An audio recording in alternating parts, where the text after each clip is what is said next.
Assalamualaikum warahmatullahi wabarakatuh. Selamat datang teman-teman. Terima kasih sudah membeli e-course metode FAC. Saya Arifin, salah satu mentor dari Expert Digital. Oke, sebelumnya saya mau memberitahu dulu FAC itu apa. FAC itu sebenarnya singkatan ya, Framework at Copy. Jadi, e-course metode FAC adalah e-course yang ngebahas seputar at copy, teman-teman. Ya, mudah-mudahan selama beberapa waktu ke depan, ya, saya bisa memberikan gambaran insight-insight baru seputar ads copy yang tentunya berguna buat teman-teman ya. Oke, tanpa berlama-lama saya langsung mulai aja ya. Oke, di metode FAC ini yang paling pertama yang ingin saya bahas adalah mengenai mindset ya. Karena dari mindset inilah nanti kita bisa membuat ya gebrakan-gebrakan, perubahan-perubahan gitu ya. Yang tadinya jelek jadi bagus gitu, yang tadinya buruk kita perbaiki. Dari mana munculnya ya? Dari mindset gitu. Karena kalau mindsetnya keliru, kita nggak ngerti apa yang mesti kita perbaiki, apa yang mesti kita benahi. Maka dari itu, di awal materi kita ini, saya ingin memberikan pemahaman mengenai ads copy. Apa itu ads copy ya? Apa itu ads copy? Nah, ads copy adalah copywriting copywriting yang fungsinya membantu mendatangkan traffic untuk jualan di platform berbayar seperti Meta Ads. Nah, di sini ya ini kalau teman-teman mau garis bawahi adalah mendatangkan traffic, bukan mendatangkan closingan ya. Jadi ads copy itu tujuannya adalah untuk mendatangkan traffic. Misalkan dari iklan teman-teman kemana? Ke landing page, ke WhatsApp gitu ya, atau ke marketplace itu bisa. Datangnya dari mana ya? Data di ads copy gitu ya. Dari ads copy, dari ads kreatif, yaitu ads copy salah satunya. Nah, ketika trafficnya dikit yang datang, artinya ada masalah dengan ads copy-nya gitu. Nah, apa yang harus diperbaiki? Inilah fungsi dari materi metode FAC gitu ya. Jadi apa yang kita perbaiki, apa yang harus kita lakukan, nah semuanya nanti akan tertuang di sini. Nah, yang paling penting adalah saya pengen mengajak teman-teman merubah mindsetnya mungkin. Mungkin yang selama ini ngeliat iklan cuma, oh ya, eh, sudah spend sekian, terus nggak ada hasil, ya udah berarti ini jelek, nggak usah dipakai lagi nih produknya. Nggak bisa begitu. Mungkin ini berlaku untuk teman-teman yang masih dropshipper, palu gada gitu ya. Tapi ini nggak bisa berlaku buat teman-teman yang pemain brand gitu ya, pemain produk digital, nggak bisa. Kenapa? Karena dengan cara seperti itu, ya, kita ngiklan terus kita tinggalin, budget iklannya akan terbuang sia-sia, teman-teman.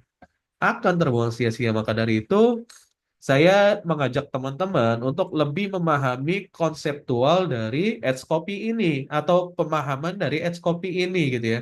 Bahwa ads copy ini tujuannya adalah atau fungsinya adalah untuk mendatangkan traffic, bukan mendatangkan closingan. Lalu Mas, mendatangkan closingan tugasnya siapa? Ya, mendatangkan closingan itu adalah tugasnya CS atau check out page, bukan tugasnya si ads copy. Nah, itu yang harus digarisbawahi teman-teman ya. Jadi jangan teman-teman ngiklan gitu ya.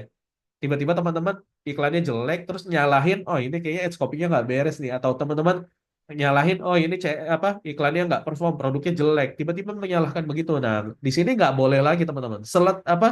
Setelah teman-teman mempelajari ini gitu ya, harapannya adalah teman-teman bisa membuat keputusan yang memang benar-benar tepat ya, yang benar-benar tepat, akurat ya. Jangan lagi blaming-blaming, nuduh-nuduh, judging-judging gitu ya, ke hal yang nggak akurat, nggak tepat. Orang iklan yang bermasalah tapi yang disalahin CS.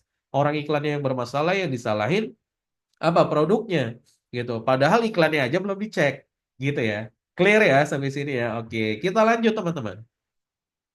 Nah, ini contoh dari ads copy. Contoh ini ada produk digital resep makanan sehat dan lezat. Nah, ini ads copy-nya adalah ini ya.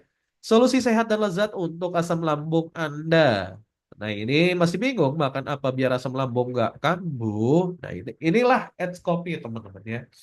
Ini ad copy yang ini satu kesatuan gitu loh. Satu kesatuan yang disebut sebagai ads kreatif. Kalau teman-teman nggak punya ads copy atau ads copy-nya jelek, ya hasilnya nanti juga jelek. Traffic yang datang juga nanti nggak ada.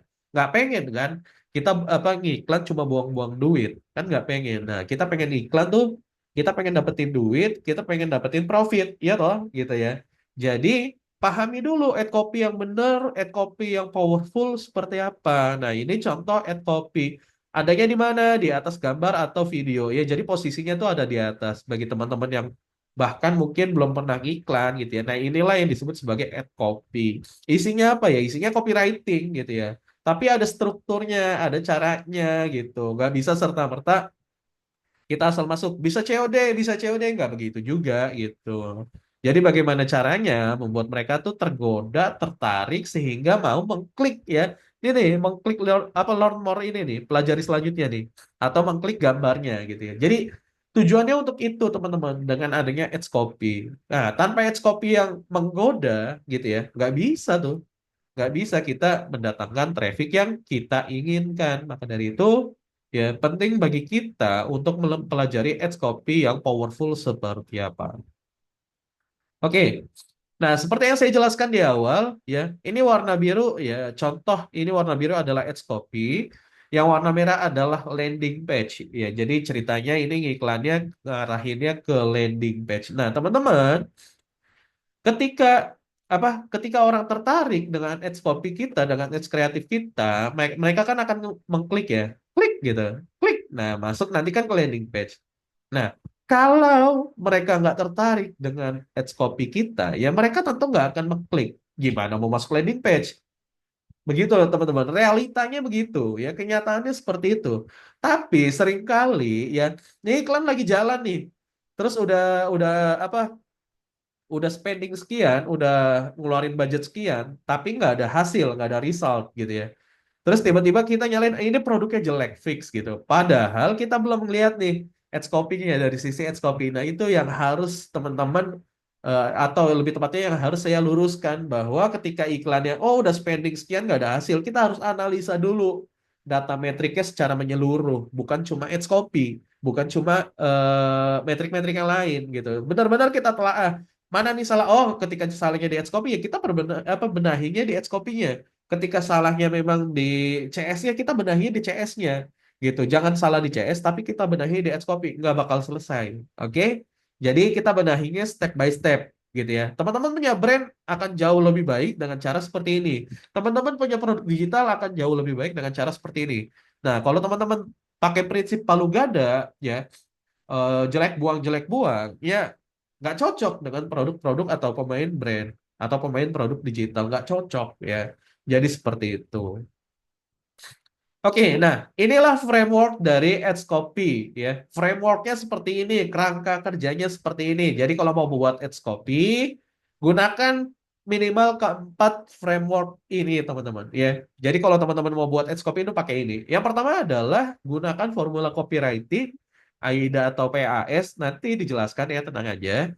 Yang kedua adalah analisa pain atau gain dari customernya. Ini juga nanti dijelasin. Yang ketiga adalah pahami goals dari customer. Yang keempat adalah terapkan metode A/B testing yang tepat. Nah, ini diajarin di spill dikit-dikit nih ya untuk metode A/B testingnya. Jadi saya juga nggak mau pelit ketika ngajarin apa cara buat ads copy. Saya juga ajarin cara testingnya gimana. Oke? Nah, yang pertama adalah gunakan formula AIDA. AIDA ya, mungkin teman-teman sebagian pernah ngeh, oh AIDA apa? Tapi kepanjangannya mungkin lupa. Nah, saya ingatkan lagi, saya refresh lagi ya, atau saya reminder lagi. Jadi AIDA itu adalah singkatan dari attention, interest, desire, dan action. Oke?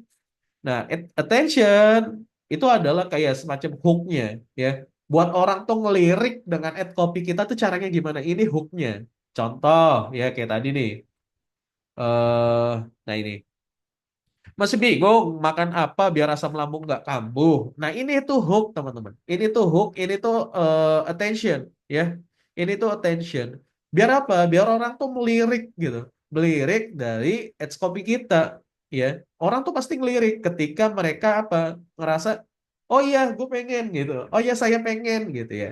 Nah, seperti itulah fungsinya dari attention untuk biar mereka tuh kayak ada konektivitas gitu loh antara produk teman apa produk yang teman-teman jual dengan permasalahan mereka. Nah, ya, jadi attention tuh seperti itu. Lalu yang kedua adalah interest. Wah, menarik nih, bikin relate customer. Jadi teman-teman bisa cerita, misalkan tadi tentang asam lambung, misalkan tiap pagi saya rasanya capek banget kalau mesti makan karena pagi-pagi belum nafsu banget untuk makan. Tapi kalau makannya telat, saya pastilah asam lambungnya naik.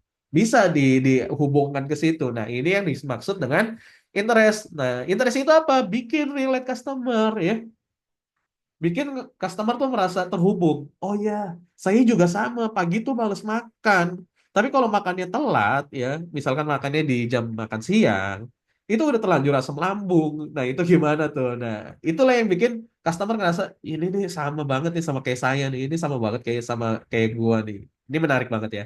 Jadi buat mereka, wah menarik nih, sama nih kayak saya nih gitu. Jadi seperti itu.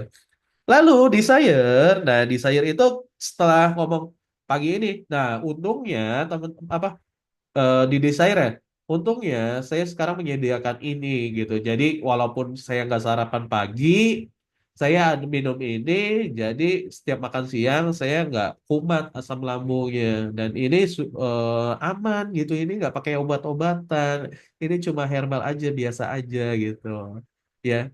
Ini makanan organik misalkan saya tetap kenyang siang bahkan bisa bertahan sampai sore. Nah, inilah yang diberikan ya. Berikan solusi yang bikin customer tuh ngebet beli ya. Jadi sampai sore mesti tahan makan gitu ya. Ini desire. Desire itu adalah wah, gue harus punya sekarang juga nih karena gue sering asam lambung nih. Kalau udah asam lambung bahaya banget nggak bisa mikir misalkan gitu ya. Terus kasih solusi aja di desire gitu ya. Solusinya apa? Hadirkan. Oh ya, saya akhirnya saya memutuskan beli ini nih kacang-kacangan biji gandum biar apa? Biar asam lambung saya nggak kumat. Tapi saya juga nggak mau makan nasi, nggak terlalu nafsu makan nasi kalau pagi. Nah, untuk menunda lapar saya dan saya tetap bisa mikir gitu ya, bisa misalkan kerja kantoran gitu ya. Ya udah, saya harus apa? Saya akhirnya makan ini aja deh sambil di jalan, sambil di apa? Di Gokar gitu ya, Gojek atau Grab gitu. Nah, saya makan ini deh, ngemil ini. Ternyata bisa tahan sampai sore, sampai malam. Pikiran pun saat bekerja itu tetap apa? Tetap konsen gitu ya, nggak asam lambung saya nggak naik. Nah, orang tuh merasa ini nih yang gua pengen nih, ini solusinya nih, seperti itu teman-teman. Ya, jadi itulah yang dimaksud dengan desire. Nah, yang terakhir adalah action ya. Yang terakhir adalah action tindakan. Nah, di akhir nah, buat teman-teman juga gitu ya, yang ngerasa sama kayak saya, cobain dulu deh ini kacang-kacangan. Ya, cobain satu dulu aja satu bungkus gitu. Cobain sehari dulu. Nah, nanti kalau bagus, ya udah kita rutinkan aja gitu. Karena ini nggak ngabisin waktu, terus nafsu makannya juga tetap terjaga karena ini enak banget, manis, nggak gurih, manis yang kita suka misalkan. Nah, itu seperti itu. Itulah yang dimaksud dengan gunakan formula AIDA dan ini sangat berkaitan erat dengan yang namanya add copy, teman-teman ya. Jadi ini sangat berkaitan erat dengan add copy dan teman-teman saya rasa harus sangat-sangat menguasai yang namanya AIDA. Ya, apalagi kita advertiser gitu ya. Kita sering iklan di Meta Ads, benar-benar kita harus sering apa? Kita harus menguasai yang namanya AIDA. Oke, kita lanjut. Lalu yang kedua adalah gunakan formula PAS. Nah, mungkin ada yang baru dengar apa tuh VAS, apa PAS. Jadi PAS ini adalah salah satu formula copywriting gitu ya, selain AIDA tadi ya.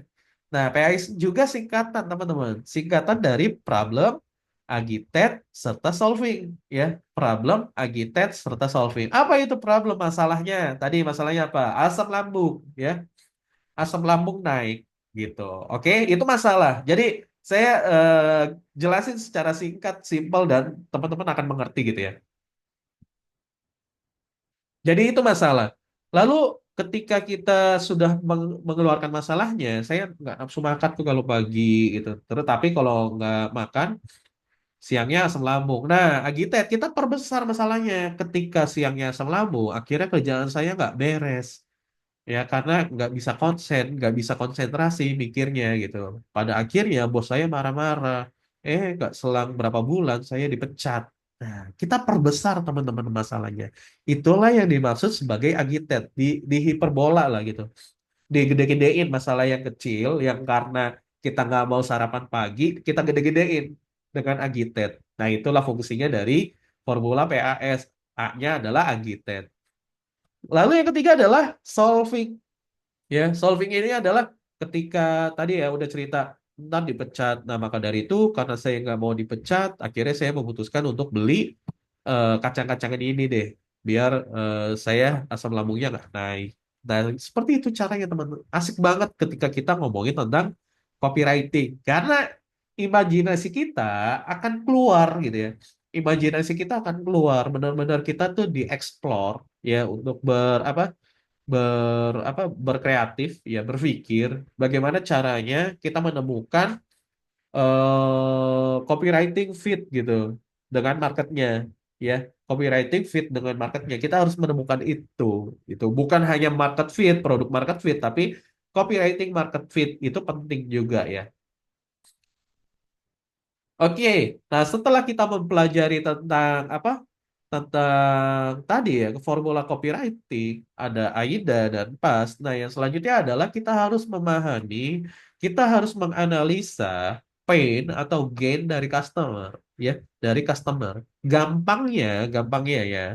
Yang pertama, gampangnya dari pain adalah jika tidak pakai produk ini, hal apa yang customer takutkan, ya. Jadi kalau kalau nggak pakai tadi kacang-kacangan tadi ya, kalau nggak pakai kacang-kacangan tadi tuh customer pasti takut dipecat dong, ya kan? Maka dari itu customernya pada akhirnya beli. Nah, kita harus tahu tuh painnya. Mereka takut dipecat, mereka takut asal lambungnya naik sampai malam, mereka takut nggak konsen bekerjanya. Nah, itulah pain mereka gitu, kesakitan mereka. Ya, mereka takut lah. Intinya takut dipecat kan. Kalau dipecat nanti ditinggalin keluarga, misalkan seperti itu nggak bisa ngasih orang tua, adik, kakak, atau istri gitu ya. Itulah ketakutan mereka kalau mereka nggak pakai produk ini. Ya, itu harus kita gali teman-teman ya. Harus kita gali, harus kita catat. Jangan cuma dipikirin aja ngawang apa kita bayangin. Tidak, itu harus dicatat teman-teman. Oke? Nah, yang kedua adalah jika pakai produk ini, ya kita harus tahu di mana level kebahagiaan customer. Setelah pakai produk ini, ya dia misalkan udah konsumsi kacang-kacangan tadi. Kita harus tahu, oh ya pada akhirnya dia nggak jadi dipecat, pada akhirnya dia hidup harmonis dengan istrinya, pada akhirnya dia bisa ngasih uang bulanan ke orang tuanya. Itulah level kebahagiaan customer. Itu yang harus kita tonjolkan, kita tulis teman-teman gennya gitu ya. Jadi bukan sekedar kita ngada-ngada, tidak, kita riset. Oh ya, pain and gainnya ternyata seperti ini ya. Jadi seperti itu teman-teman. Nah, yang selanjutnya adalah pahami goals dari customer. Ya, contoh produknya korset.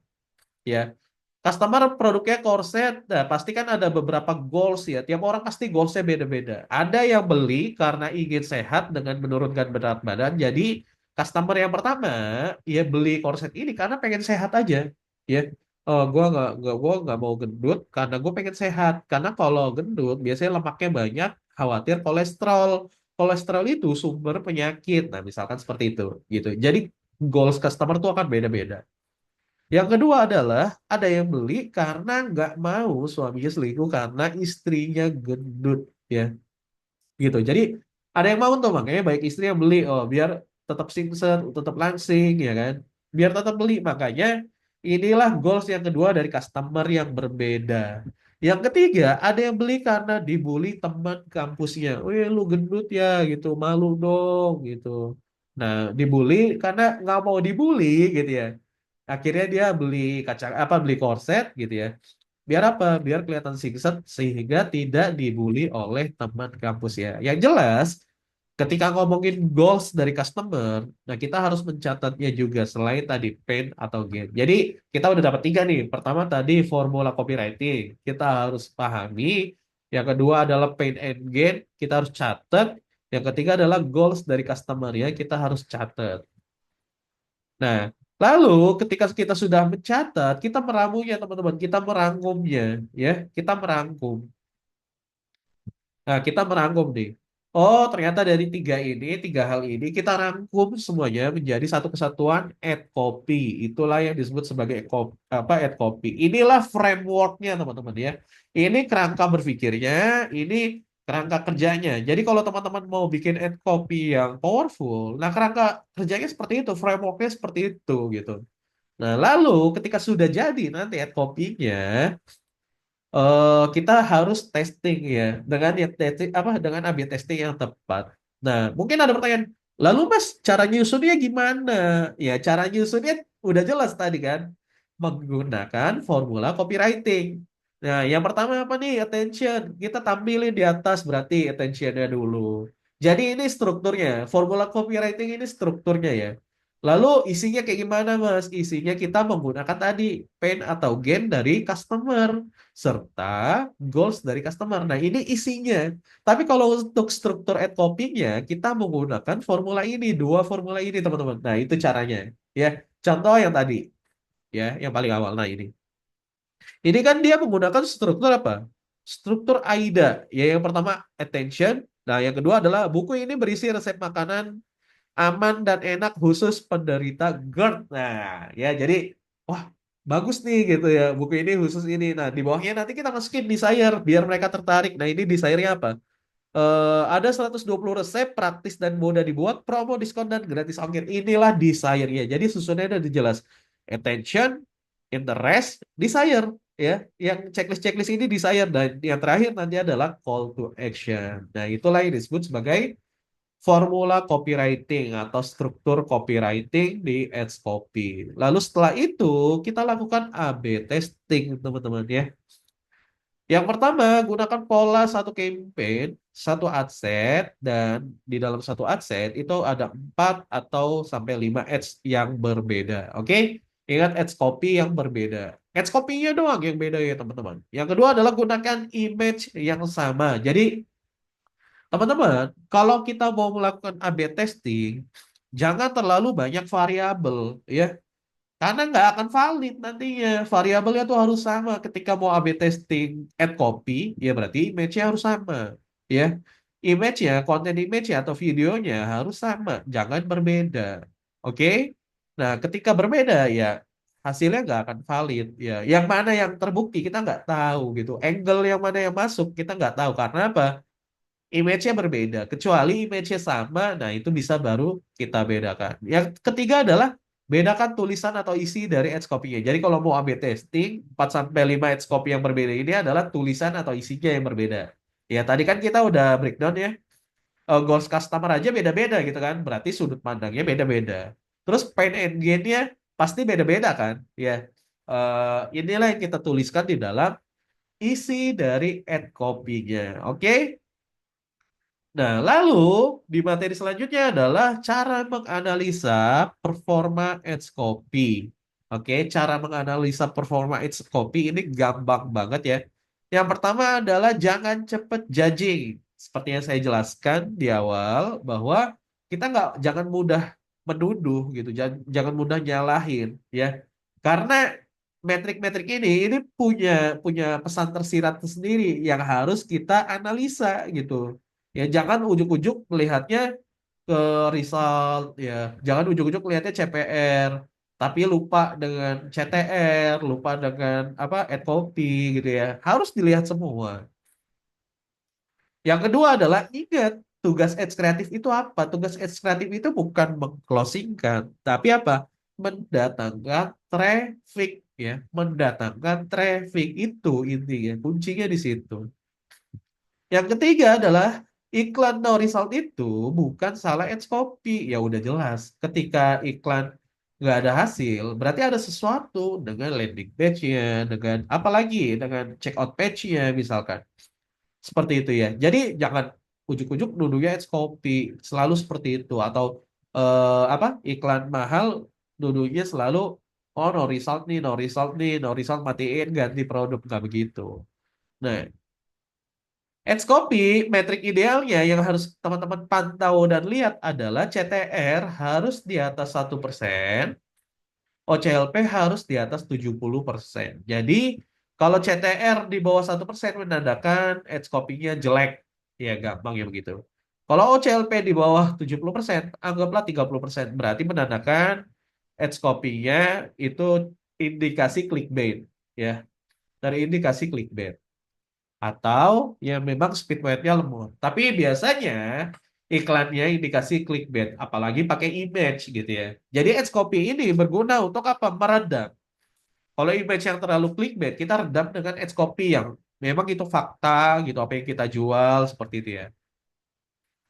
Yang terakhir adalah range date validasi minimalnya 2 hari. Jadi hari pertama biasanya algoritmanya lagi bekerja, nyari audiensnya sana sini gitu ya, sampai ketemu yang klop, yang pas gitu ya. Baru deh di hari kedua di forsir, di explore di situ, seperti itu. Nah, ini contohnya ya. Contoh ads copy yang bagus adalah CTR di atas 1%.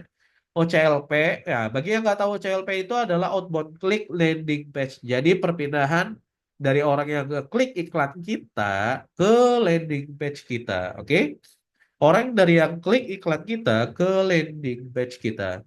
Nah, CTR ini adalah click through rate gitu ya. Jadi dari berapa ribu orang yang yang ngeklik berapa ratus orang, misalkan dari 1.000 yang ngeklik 700 orang, berarti CTR-nya adalah berapa persen gitu ya, atau dari 1.000 yang ngeklik 100 orang, berarti CTR-nya 10% gitu. Jadi CTR itu adalah orang yang ngeklik iklan kita dari berapa yang lihat iklan kita dibagi. Nah, hasilnya harus di atas 1%. Dan OCLP harus di atas 70%. Nah, jika sudah seperti ini, berarti ads copy-nya aman. Ads kreatifnya aman. Nah, lalu kok nggak ada hasilnya, Mas? Gitu ya. Kok nggak ada hasilnya? Berarti salahnya di mana, Mas? Salahnya ada di, ya setelah ads copy apa? Itu yang harus dikoreksi.